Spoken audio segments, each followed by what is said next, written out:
नमस्कार श्रोतागण, एक बार फिर से आपका बहुत बहुत स्वागत है विचार सागर में।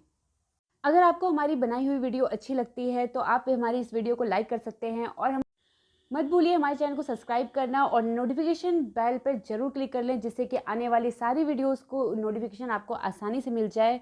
और हाँ, आप अपने सुझाव हमें कमेंट करके हमारे साथ शेयर कर सकते हैं। एक बार श्री राम के दरबार में फल फूल से भरा टोकरी किसी ने भेंट दिया। माता सीता ने देखा कि इस सुंदर टोकरी से फूल की सुगंध आ रही थी। माता सीता को रहा नहीं गया, टोकरी को खोलकर फूल निकाली और सूंघ ली। अचानक याद आया कि मैंने तो श्री राम को यह फूल अर्पण किए बिना ही सूंघ लिया। आज तो मुझसे बहुत बड़ी भूल हो गई। माता सीता ने उस टोकरी को ज्यों का त्यों ढक कर रख दिया। एक दिन माता सीता तुलसी की पूजा करने के लिए तुलसी लेने बाग में गईं। याद आया कि आज तो द्वादशी है। द्वादशी के दिन तुलसी नहीं तोड़ी जाती, इससे पाप लगता है। इसके बाद सीता जी वापस आने लगी। आते वक्त उनकी साड़ी का पल्ला के रगड़ से एक तुलसी पत्र टूट गया। जैसे पत्ता टूटा, सीता जी ने हाथ जोड़कर तुलसी माता से इस अपराध के लिए क्षमा मांगी। इसके बाद जब सीता जी महल पहुंची तो देखी कि देव ऋषि नारद जी पधारे हैं। फिर आदर पूर्वक देव ऋषि नारद जी का श्री राम और माता सीता पूजन किए।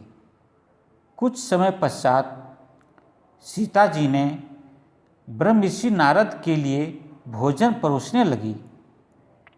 नारद जी ने श्री राम से कहा, मैं सीता के हाथों से परोसे गए दिव्य भोज्य पदार्थ नहीं खाऊंगा, क्योंकि आज द्वादशी के दिन तुलसी पत्र तोड़कर बहुत बड़ा पाप किया है।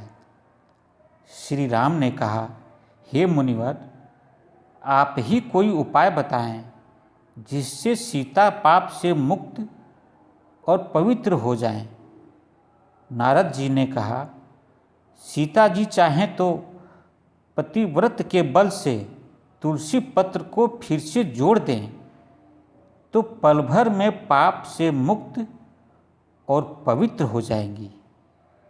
माता सीता तुलसी पत्र पौधे से जोड़ने का प्रयास करती रहीं, लेकिन वह पत्र नहीं जुड़ा।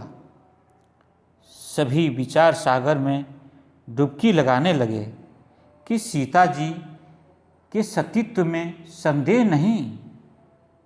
फिर तुलसी पत्र क्यों नहीं जुड़ रहा है?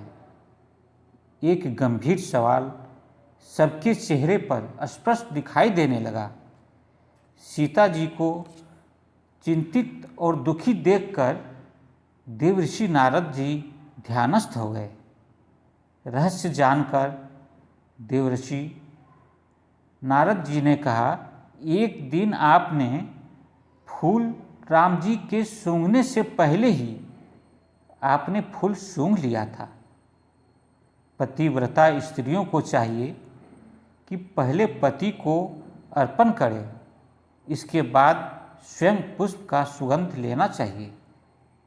आपने फूल को सूंघकर ज्यों का त्यों टोकरी में रख दिया, इसलिए आपके सतीत्व में सच्चाई की कमी आ गई, जिसके कारण यह तुलसी पत्र नहीं जुड़ा। इसके लिए आपको प्रायश्चित करना होगा। फूल से संबंधित सच्चाई राम जी को बताना होगा। माता सीता ने सारी बात श्री राम को बताकर प्रायश्चित किया। इसके बाद टूटा हुआ तुलसी पत्र पौधे से जुड़ गया। आज के प्रसंग का सार यह है कि थोड़ा सा भी कपट छल हो जाने पर सतीत्व में कमी आ जाती है।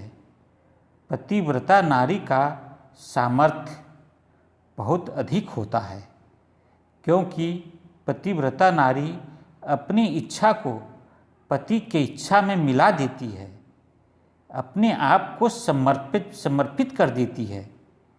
इससे पतिव्रता नारी का सामर्थ्य बढ़ जाता है। आप सभी भक्त इसी प्रकार अपना अनमोल समय देकर प्रोत्साहित करते रहें, ताकि अच्छे से अच्छे विचारों को आप लोगों के समक्ष निवेदित करता रहूं। बहुत बहुत धन्यवाद।